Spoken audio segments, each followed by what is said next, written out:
मेरा 11th chapter geometric progression class 10th ICSE board 2025 के लिए है। ठीक है, तो इसमें बेसिकली हम लोग क्या देखेंगे।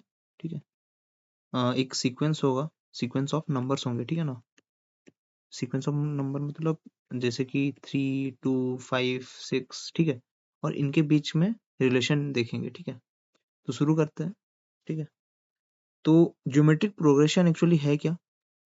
देखो, प्रोग्रेशन कभी भी कैसे होता है, कोई एक नंबर ऑफ इवेंट्स हुआ है उसमें, जैसे कि फॉर एग्जांपल एक एथलीट पहले दिन 10 किलोमीटर दौड़ा। ठीक है, दूसरे दिन 20 किलोमीटर दौड़ा, तीसरे दिन 30 किलोमीटर दौड़ा। तो ये प्रोग्रेशन है, राइट। ठीक है ना, तो ये प्रोग्रेशन है बोल के कैसा पता चल रहा है, ये इससे कि ये 10 गुना बढ़ा। ठीक है ना, ये 10 गुना बढ़ा। ठीक है, तो मतलब कितना टाइम्स इंक्रीज कर रहा है। ठीक है, तो हमेशा ये कांस्टेंट रह रहा है, इतना से 10 10 10 करके बढ़ रहा है। ठीक है, ये 50 हो गया, 10 बढ़ा, तो इसी को ज्योमेट्रिक प्रोग्रेशन बोलते हैं। ठीक है ना, इसको और अच्छे से समझने में हम लोग मान लो कोई एक सीक्वेंस है। ठीक है ना, उस सीक्वेंस में for example A1 comma A2, ठीक है, comma A3 comma A4 comma A5। ठीक है ना, ये बेसिकली क्या रिप्रेजेंट करता है, A1 से लेकर A5 तक वैल्यूज। ठीक है ना, न्यूमेरिकल वैल्यूज। ठीक है, न्यूमेरिकल वैल्यूज। ठीक है, तो ये न्यूमेरिकल वैल्यूज का जो प्रोग्रेशन होगा, ठीक है ना, ठीक है, कितना टाइम्स इनटू, मान लो R टाइम्स हो रहा है, ये भी इनटू R टाइम्स, तो इसी को हम लोग क्या बोलते हैं, ज्योमेट्रिक प्रोग्रेशन बोलते हैं। ठीक है ना, जीपी। जब वो R टाइम्स इंक्रीज करता है, सेम मतलब सेम वैल्यू से इंक्रीज करते रहता है। ठीक है ना, इनटू R किए तो A2 आया, इनटू R किए तो A3 आया, तो एक सेम कांस्टेंट वैल्यू से अगर इंक्रीज कर रहा है तो उसको हम लोग जीपी बोलेंगे। कोई भी एक सीक्वेंस, ठीक है ना, A1 से लेकर A5, कोई भी एक न्यूमेरिकल वैल्यूज का सीक्वेंस जो कि R टाइम से इंक्रीज कर रहा हो। ठीक है ना, मतलब सेम R टाइम्स ही, मतलब ये ऐसा नहीं होना चाहिए कि ये कुछ m टाइम्स इंक्रीज कर गया। ठीक है ना, यहाँ पे अगर r टाइम्स इंक्रीज किया तो यहाँ पे भी r टाइम्स इंक्रीज करना चाहिए। ऐसे ही अगर ये पूरा प्रोग्रेशन, ठीक है ना, r टाइम्स इंक्रीज हो के बना है, then it is called geometric progression. ठीक है ना, जो ये इनटू r हो रहा है, इसी से हम लोग का प्रोग्रेशन हो रहा है, and this type of progression is called geometric progression. ठीक है ना, अच्छा, तो अभी हम लोग एक एग्जांपल से देख लेते हैं इसको। ठीक है, और अच्छे से क्लियर हो जाएगा। जैसे कि ये एग्जांपल को ही लेते हैं। ठीक है, इसमें क्या है, एक सीक्वेंस दिया है 3 6 12। देखो इसमें नंबर बढ़ रहा है। ठीक है ना, तो इसका प्रोग्रेशन कैसे हो रहा है, उस प्रोग्रेशन का नाम ही ज्योमेट्रिक प्रोग्रेशन है। अगर इसमें देखो इंटू टू हो रहा है, इसमें भी इंटू टू हुआ है, 6 × 2 12। ठीक है ना, उसके बाद भी यहाँ पे 24 × 2 24। ठीक है, उसके बाद क्या है, 20, सॉरी 24 नहीं 48। ठीक है ना, तो ये इंटू टू टाइम्स बढ़ रहा है, मतलब अगर मैं इसको r लूं तो क्या यहाँ पे भी r टाइम्स बढ़ रहा है। ठीक है, यहाँ पे भी r टाइम्स बढ़ रहा है, यहाँ पे भी r टाइम्स बढ़ रहा है, मतलब 2 टाइम्स पूरा सीक्वेंस, जो पूरा ये प्रोग्रेशन है कैसे बन रहा है। पहला वैल्यू को मैं 2 टाइम्स इंक्रीज किया, 3 × 2 मेरा 6 आया। ठीक है, फिर 6 को इंटू टू किया, 12 आया, फिर इंटू टू किया, 4 आया, 24 आया, सॉरी। ठीक है, तो इंटू टू, ठीक है ना, ये कांस्टेंट है मेरा। ठीक है, तो ये जब एक ही मतलब r से ही बढ़ रहा हो कोई भी सीक्वेंस, ठीक है, कोई भी प्रोग्रेशन जब सेम वैल्यू से इंक्रीज कर रहा हो, मतलब same times of r times increase कर रहा हो हर एक वैल्यू उसका। ठीक है, 3 × 2 किए तो 6 आया, 6 में भी इंटू टू किए तो 12 आया। तो सब में क्या कांस्टेंट है, मेरा r कांस्टेंट है, मतलब इंटू r कर रहे तो ये प्रोग्रेशन पूरा आ रहा है। ठीक है ना, तो इसी प्रोग्रेशन को हम लोग क्या बोल रहे हैं, ज्योमेट्रिक प्रोग्रेशन। ठीक है, क्लियर है। इसका मतलब जब कोई भी एक सीक्वेंस एक सेम वैल्यू से या फिर रेशियो से इंक्रीज कर रहा हो, then it is called geometric progression. ठीक है, तो इसका रेशियो कितना, इसके सारे टर्म्स का अगर रेशियो देखूं, देखो 3 ले लो, 6 ले लो, 12 ले लो, 24 ले लो, एंड 48। ठीक है ना, ये सारा टर्म्स, इन सारे टर्म्स के बिटवीन का जो रेशियो है वो कांस्टेंट आएगा मेरा, है कि नहीं। देखो 6/3 कितना आएगा, 2। ठीक है, और 12/6 कितना आएगा, 2। ठीक है ना, तो ये सारा टर्म्स का जो the ratio between this two terms पहला 2 टर्म्स का रेशियो 2 आ रहा है, ठीक है। दूसरा 2 टर्म्स का रेशियो भी 2 आ रहा है। तीसरा जो सॉरी, ठीक है, 24/12 हो जाएगा, तो इसका रेशियो भी 2 आएगा, ठीक है, कॉमा 48/24, ठीक है ना। तो ये सारा का जो रेशियो है वो कांस्टेंट आ रहा है 2, है कि नहीं, बिकॉज सारा जो है नंबर वो 2 टाइम्स ही इंक्रीज किया है ना भाई। तो ये अगर सारे नंबर्स 2 टाइम इंक्रीज किए है तो सारे नंबर्स के बिटवीन का जो रेशियो है वो तो सेम ही आएगा ना, बिकॉज सेम टाइम्स वो बढ़ रहे हैं सारे नंबर्स। तो ये जब ये रेशियो कांस्टेंट आता है, ठीक है ना, when the ratio between the terms of the sequence is constant, it is called a geometric progression, ठीक है। अभी क्लियर हो गया होगा, ठीक है। तो ये इसी को हम लोग आर से रिप्रेजेंट करते हैं जियोमेट्रिक प्रोग्रेशन में, ठीक है, याद रखना। जीपी में ये जो रेशियो से ये मतलब वैल्यूज इंक्रीज हो रहे हैं, कोई भी सीक्वेंस होगा, ठीक है ना, इस चैप्टर में कोई भी सीक्वेंस होगा और उसमें अगर नंबर होंगे, ठीक है ना, उनके बीच का जो रेशियो होगा, ठीक है ना, इंक्रीज इन रेशियो, वो हमेशा आर लेंगे हम लोग, आर टाइम्स इंक्रीज हो रहा होगा, तभी हम लोग इस सीक्वेंस को क्या बोलेंगे, प्रोग्रेशन को जीपी, ज्योमेट्रिक प्रोग्रेशन, ठीक है, क्लियर है। तो आर आर को इसको हम लोग कॉमन, इस ये टर्म जो कांस्टेंट आ रहा है, कांस्टेंट रेशियो को हम लोग कॉमन रेशियो भी तो बोल सकते हैं ना, बिकॉज सारे टर्म्स के बीच का वो रेशियो जो है कॉमन है, ठीक है, इसको हम लोग कॉमन रेशियो भी बोलते हैं, ठीक है, बिकॉज सारे टर्म्स को डिवाइड करने में सेम नंबर ही आ रहा है, मतलब सेम टाइम्स वो इंक्रीज कर रहा है, जो कि है 2। तो ये सारे टर्म्स में तो ये कॉमन है ना, इसमें भी 2 आ रहा है, इसमें भी 2 आ रहा है, इसमें भी 2 आ रहा है, इसमें भी 2 आ रहा है, तो सारे टर्म्स का जो रेशियो है वो कांस्टेंट है, या फिर हम लोग क्या बोल सकते हैं, कॉमन है, ठीक है, क्लियर है। अभी इसका जनरल टर्म हम लोग देख लेते हैं, ठीक है, क्या होता है जनरल टर्म। बेसिकली होता है क्या है, एक ऐसा टर्म जिससे हम लोग पूरे सीक्वेंस को रिप्रेजेंट कर सके, ठीक है, पूरे सीक्वेंस को रिप्रेजेंट कर सके, ठीक है ना। मान लो इसको एग्जांपल से समझ लेते हैं, ठीक है ना। एग्जांपल में हम लोग ले जाते हैं पहले वाले जो सीक्वेंस था, 3 6 12 24 48, इसी सीक्वेंस को लेके देख लेते हैं, ठीक है। मान लो मैं फर्स्ट टर्म को ए पकड़ लेता हूँ, ठीक है ना, फर्स्ट टर्म ए, ठीक है ना, मतलब यहाँ में 3 को क्या पकड़ लिया, ए पकड़ लिया, ठीक है। तो मेरा जो 6 आ रहा है वो कैसे आ रहा है, ए इंटू 2 करके, ठीक है। और जो कॉमन रेशियो है, ठीक है ना, ये फर्स्ट टर्म को मैं ए पकड़ा हूँ, ठीक है, और कॉमन रेशियो जो है, ठीक है, मतलब इन दोनों को जो इसके बीच में जो आ रहा है, मतलब इसको मल्टीप्लाई करने से 2 से मल्टीप्लाई करने से 6 आ रहा है, तो कॉमन रेशियो तो यही हुआ ना भाई, इंटू 2 करने से, ये भी इंटू 2 करने से, ठीक है। तो इनके बीच का जो रेशियो है वो क्या है, 2 है, मतलब 2 टाइम्स, हर नंबर 2 टाइम्स से इंक्रीज हो रहा है, हर दूसरा नंबर 2 टाइम्स से इंक्रीज होके आगे वाले नंबर को दे रहा है, ठीक है ना। 6 इंटू 2 12 आ रहा है, 12 इंटू 2 24 आ रहा है, ठीक है। तो इसीलिए मैं क्या किया, 3 को मान लो मैं ए पकड़ लिया, ठीक है, फर्स्ट टर्म को ए पकड़ लिया।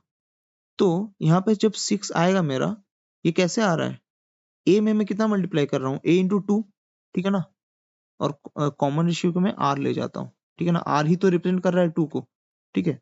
तो जब ए इंटू 2 हो रहा है, मतलब ए इंटू यहाँ पे 3 इंटू 2 हुआ, मतलब 3 इंटू आर हुआ होगा, ठीक है।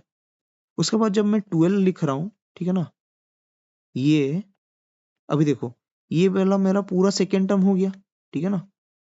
देखो यहाँ पे मैं टर्म्स भी लिख देता हूँ, एन क्या रिप्रेजेंट कर रहा होगा, मेरा टर्म, ये फर्स्ट टर्म हो गया, ये सेकेंड टर्म हो गया, ये थर्ड टर्म हो जाएगा। टर्म मतलब समझ रहे हो ना, ये पूरा जो है ए मेरा फर्स्ट टर्म, यहाँ पे फर्स्ट टर्म को मैं ए लिया था, ठीक है। सेकेंड टर्म मेरा क्या निकल के आया, ए आर, ठीक है ना, ए इंटू आर किया तो मेरा सेकेंड टर्म आया, ठीक है।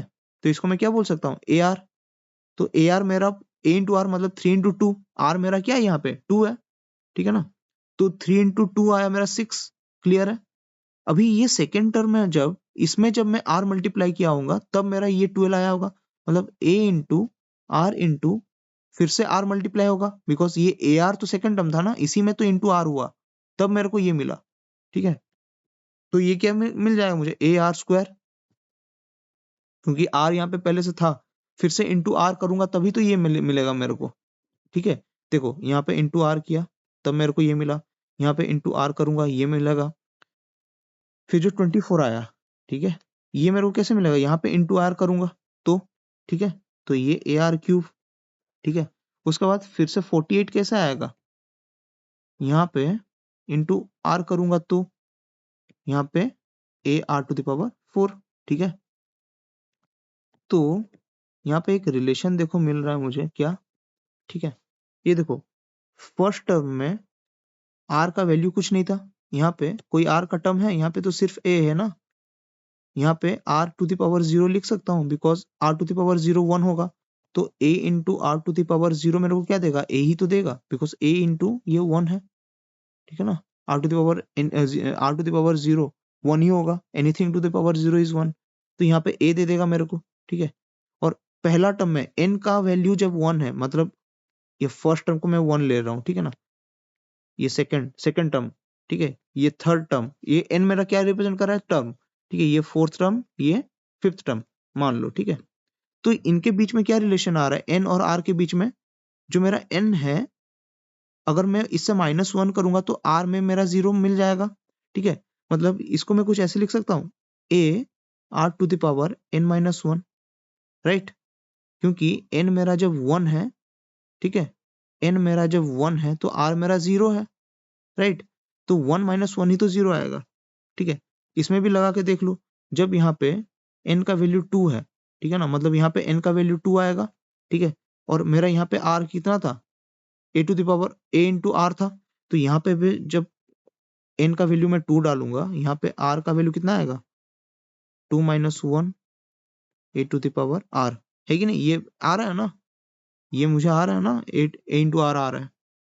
यहाँ पे भी वैसे हो रहा है, ये n से एक कम है, ठीक है ना, इसलिए 3 - 1, तो यहाँ पे भी n-1 आया, ठीक है, ये 4 मेरा एक कम है, तब जाके मेरा r आ रहा है, ठीक है ना, तो यहाँ पे भी n-1, 4 - 1 3 आ रहा है, r का वैल्यू, r का r टू द पावर 3, ठीक है, मतलब r का वैल्यू नहीं, r का जो पावर है, ठीक है ना, वो n से एक कम है, ठीक है ना, r का जो पावर है वो जो n मतलब नंबर ऑफ टर्म से एक कम है, मतलब यहाँ पे n-1 होगा, 5 - 1, क्लियर है। तो मेरा जनरल टर्म क्या निकल के आया, जो tn है वो मेरा a into are to the power n से एक कम है, मेरा r का जो पावर है n से मेरा जस्ट एक कम है, क्योंकि r मेरा 0 से शुरू हो रहा है और n मेरा 1 से शुरू हो रहा है, ठीक है, तो इसलिए एक घटा के लेते हैं हम लोग, क्लियर है, समझ गए। तो जनरल टर्म हम लोग का ये निकल के आया। देखो अभी इसमें मैं जब पहला टर्म निकालूंगा, t1 मेरा पहला टर्म है, ठीक है, तो ये कितना आना चाहिए, a आना चाहिए था, बिकॉज यहाँ पे देखो कितना है, यहाँ पे a है, ठीक है ना, तो यहाँ पे जब a r, यहाँ पे 1 डाला n के जगह, तो a r to the power 1 - 1, ठीक है, तो t1 फर्स्ट टर्म a आया मेरा, ठीक है। फिर से अभी t2 सेकंड टर्म निकालते हैं भाई, सेकंड टर्म क्या आना चाहिए, देखो ये ए आर, ठीक है ना, ए आर आना चाहिए, ये ए आर, तो यहाँ पे डाल के देख लो, a into are to the power 2 - 1, ठीक है ना, तो ये ए आर आ रहा है, ठीक है। तो जनरल टर्म क्या है, जनरल टर्म एक ऐसा टर्म है जिससे हम लोग पूरा सीक्वेंस को रिप्रेजेंट कर सकते हैं, ठीक है। एन का, एन मतलब number of term, 1 2 3 4, fourth term, ठीक है, इसका वैल्यू डाल लो और मुझे वो टर्म मिल जाएगा, ठीक है। तो टीएन क्या रिप्रेजेंट करता है, अच्छा हाँ, एन तो रिप्रेजेंट करता है मेरा नंबर, कौन सा पोजीशन है, ठीक है ना, मतलब कौन सा टर्म है, ठीक है। टीएन क्या करता है, टीएन कौन सा रिप्रेजेंट करता है, ये वाला टीएन है, ठीक है, मतलब उस पोजीशन में कौन सा टर्म है, ये टर्म, ये टर्म, ठीक है ना। जैसे कि टी टू मेरा क्या रिप्रेजेंट कर रहा है, ये पूरा टर्म को रिप्रेजेंट कर रहा है, मतलब टी2 में ए आर है, ठीक है ना, मतलब जो सेकेंड टर्म है वो मेरा क्या है, ये है पूरा टी आर, ठीक है। इसको अगर मैं लिखूं कुछ ऐसा दिखेगा ये, ठीक है, तो ये फर्स्ट टर्म में मेरा क्या था, टी1, टी1 टर्म में मेरा क्या है, टी1 में मेरा ए है, क्लियर है, यहाँ देखो, यहाँ से, ठीक है।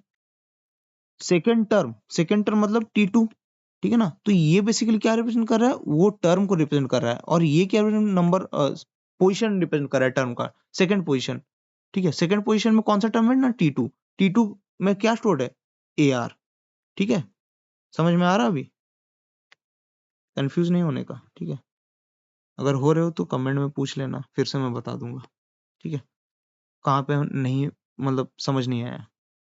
तो टी2 में मेरा ए आर स्टोर होगा, ठीक है। तो यहाँ से जाएगा, फिर यहाँ पे ए आर स्टोर होगा। क्लियर है? तो बेसिकली T2 T3 ये पूरा इस टर्म को रिप्रेजेंट कर रहा है, और जो n है ये मेरा पोजीशन को रिप्रेजेंट कर रहा है, n3, ठीक है ना, थर्ड टर्म। तो ठीक है, तो n ऊपर चल रहा है और T1 T2 ये सब टर्म को रिप्रेजेंट कर रहा है पूरा, ठीक है। तो अभी हम लोग एक एग्जांपल करके इसको समझ जाते हैं, ठीक है ना। एग्जांपल कर लेते हैं, समझ में आ जाएगा, ठीक है। क्या बोल रहा है? If the fourth and the seventh terms, ठीक है ना। तो कौन सा? फोर्थ, ठीक है। फोर्थ टर्म को तुम लोग जनरल टर्म इसका कैसे लिखोगे?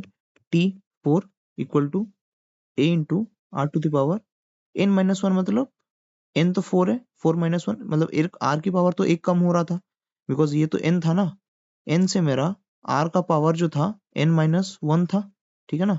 r to the power n-1 लिख रहे थे ना, यहाँ पे हम लोग n-1 लिख रहे थे, बिकॉज r का जो पावर था वो, सॉरी, जो r का जो पावर था वो n से एक कम था, ठीक है ना। तो r अगर मेरा n अगर मेरा 4 है, ठीक है, 4 है, तो r का पावर क्या हो जाएगा? 4-1 3, राइट? समझ में आ गया? तो ये मेरा फोर्थ टर्म कुछ ऐसे होगा।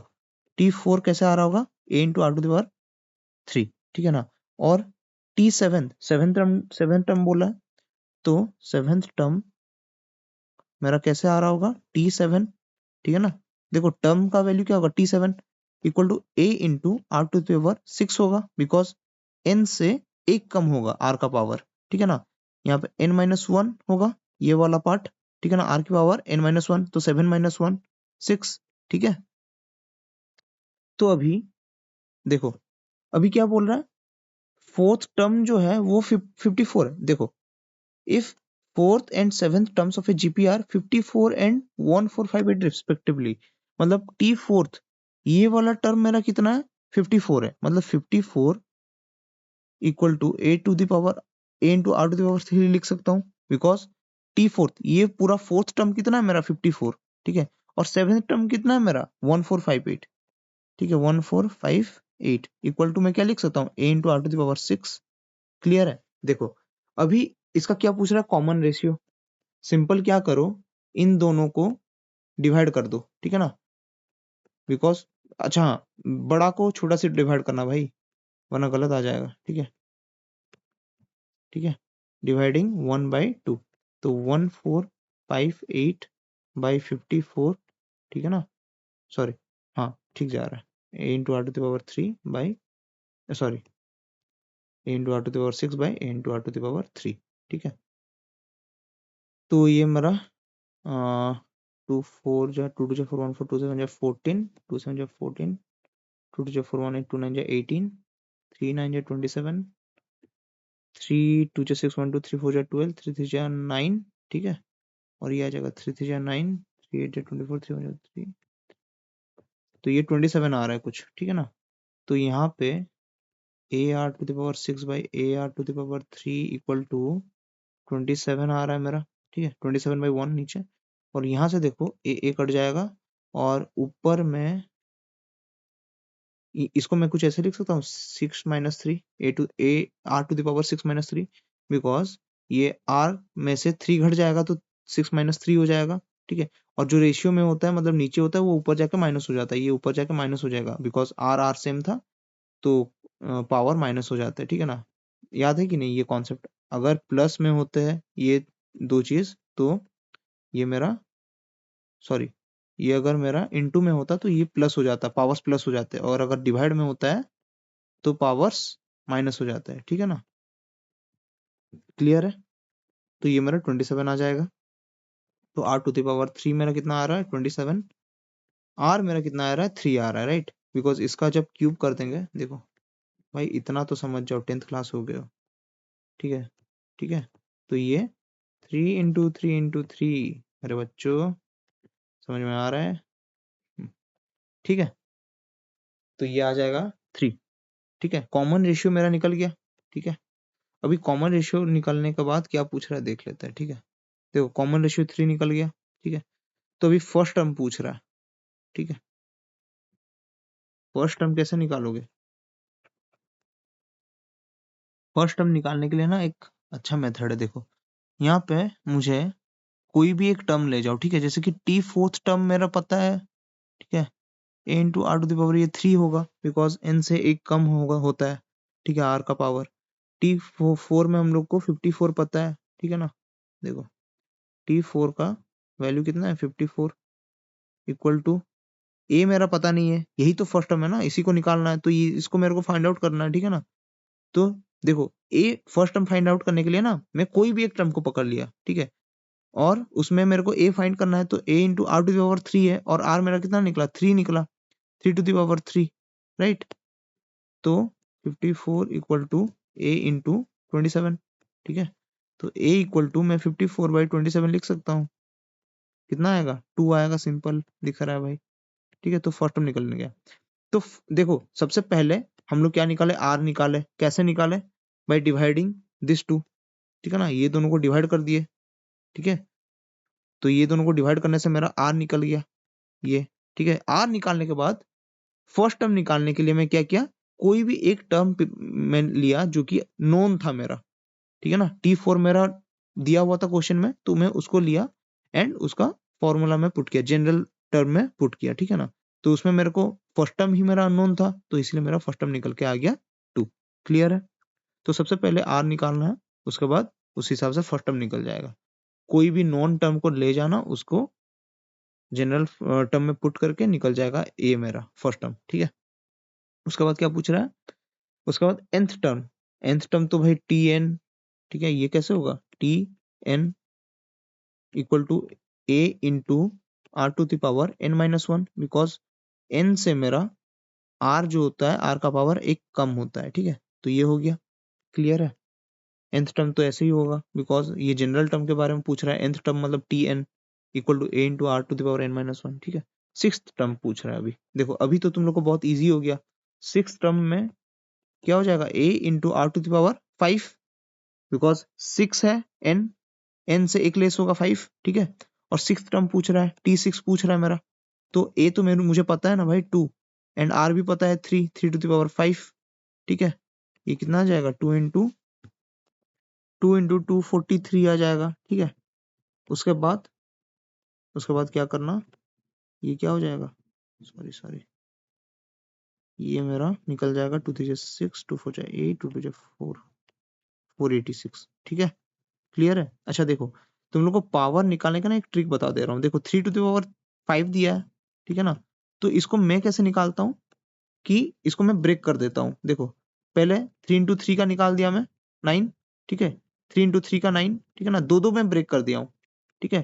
तो ये टोटल 3 टू द पावर 4 का निकल गया, 9 इंटू 9 81, ठीक है ना, और एक 3 बचा, तो इसमें इंटू 3 कर दो, बहुत इजीली निकल जाएगा, ठीक है ना। तो दो दो टर्म में ब्रेक करके कर दो इसको, पहला 2 3 और दूसरा 2 3, तो 1 2 3 4, अभी एक 3 बाकी रहा, 3 टू द पावर 5 है, तो दो यहाँ पे तो 4 3 हो गया ना कवर, 3 टू द पावर 3 का स्क्वायर निकाल दिया 9, 3 का स्क्वायर निकाल दिया 9, ठीक है। तो 9 इंटू 9 मेरा टोटल 4, 3 का पावर 3 टू द पावर 4 81 निकल गया मेरा, ठीक है। 3 टू द पावर 4, अभी 3 टू द पावर 5 निकालना है, एक 3 बच रहा है, बस इंटू 3 कर दो, 243 निकल जाएगा, ठीक है। तो दो दो करके ब्रेक करके करना बहुत इजीली निकल जाता है, ठीक है। वैसे अगर 4 टू द पावर 5 निकालोगे, तो पहला 4 इंटू 4 16 होगा, दूसरा 4 इंटू 4 16 होगा, एक 4 बच रहा है इंटू 4, ठीक है ना, ये ऐसे करके 16 का स्क्वायर कितना हो रहा है 256 शायद, ठीक है। 6 36, 6 3 6 1 6 9 1 6 1, ठीक है, 256, ठीक है, 256 इंटू 4 हो जाएगा फिर, ठीक है। इतना बड़ा लेंदे देगा नहीं, बट फिर भी कुछ कुछ तो याद ही रख लो, 3 टू द पावर 4 तक याद रख लो, ठीक है, 5 टू द पावर 5 तक याद रख लो, ऐसा कुछ कुछ याद भी रख लो, ताकि एग्जाम में इजी हो जाए कैलकुलेशन, ठीक है। तो एक क्वेश्चन में कर दिया तुम, उसके बाद अगर तुम लोगों को कोई भी क्वेश्चन में डाउट आ रहा है, ठीक है, तुम लोग उसको मुझे कमेंट में बता दो, मैं उसको तुम लोग को सॉल्व करके अच्छे से उसका कॉन्सेप्ट वगैरह, ठीक है, कॉन्सेप्ट के साथ मैं सॉल्व कर दूंगा, आई विल सॉल्व इट, ठीक है ना। और मेरा और एक प्लेलिस्ट आएगा जिसमें कि मैं सारे इंपॉर्टेंट क्वेश्चंस कवर करवाऊंगा, ठीक है। उसमें हर एक चैप्टर का इंपॉर्टेंट क्वेश्चन रहेगा, इस चैप्टर का भी उसी में इंपॉर्टेंट क्वेश्चन सारा कवर्ड रहेगा, ठीक है। एक्सरसाइज में कोई भी डाउट है या फिर तुम लोग को एग्जाम्पल में कोई भी डाउट है, then do mention it in the comment, and अच्छे से प्रिपेयर करो बोर्ड एग्जाम्स के लिए, ठीक है। Best of luck, thank you.